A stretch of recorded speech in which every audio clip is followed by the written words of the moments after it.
22 अप्रैल 2025 को जम्मू कश्मीर के पहलगाम स्थित बैसारन घाटी में एक भीषण आतंकी हमला हुआ, जिसमें 26 निर्दोष पर्यटकों की जान चली गई और दर्जनों घायल हो गए। ये हमला हाल के वर्षों में भारत में नागरिकों पर हुआ सबसे घातक आतंकी हमला माना जा रहा है।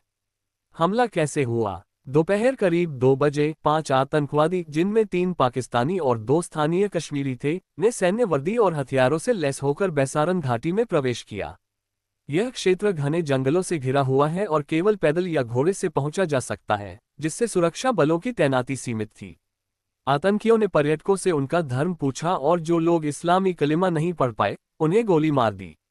इस हमले में 25 भारतीय पर्यटक और एक नेपाली नागरिक की मौत हुई, जबकि एक स्थानीय मुस्लिम पोनी ऑपरेटर सैयद आदिल हुसैन शाह ने हमलावरों को रोकने की कोशिश में अपनी जान गंवा दी।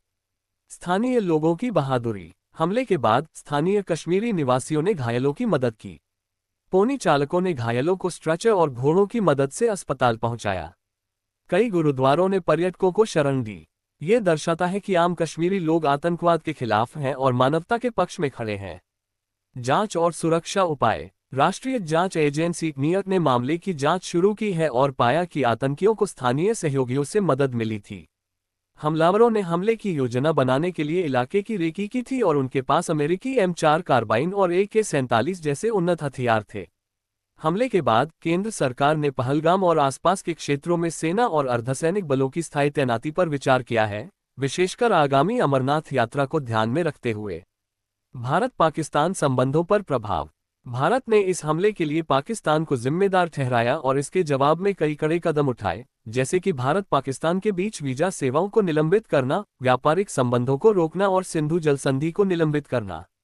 पाकिस्तान ने इन आरोपों से इनकार किया और बदले में अपने हवाई क्षेत्र को भारतीय विमानों के लिए बंद कर दिया। दोनों देशों के बीच सीमा पर गोलीबारी की घटनाएं भी बढ़ गईं, जिससे क्षेत्र में तनाव और बढ़ गया। सामाजिक और राजनीतिक प्रतिक्रिया। भारत के विभिन्न हिस्सों में इस हमले के खिलाफ विरोध प्रदर्शन हुए। राष्ट्रपति द्रौपदी मुर्मू, प्रधानमंत्री नरेंद्र मोदी और अन्य नेताओं ने इस हमले की कड़ी निंदा की। विपक्षी दलों ने भी सरकार को आतंकवाद के खिलाफ कठोर कदम उठाने का समर्थन किया। कश्मीर में भी कई मुस्लिम संगठनों और आम नागरिकों ने इस हमले की निंदा की और आतंकवाद के खिलाफ एकजुटता दिखाई। निष्कर्ष। 22 अप्रैल का पहलगाम हमला न केवल एक मानवता के खिलाफ अपराध था, बल्कि इसने भारत पाकिस्तान के बीच तनाव को भी बढ़ा दिया। हालांकि इस त्रासदी के बीच स्थानीय कश्मीरियों की बहादुरी और मानवता ने ये साबित किया कि आतंकवाद के खिलाफ लड़ाई में आम लोग भी महत्वपूर्ण भूमिका निभा सकते हैं।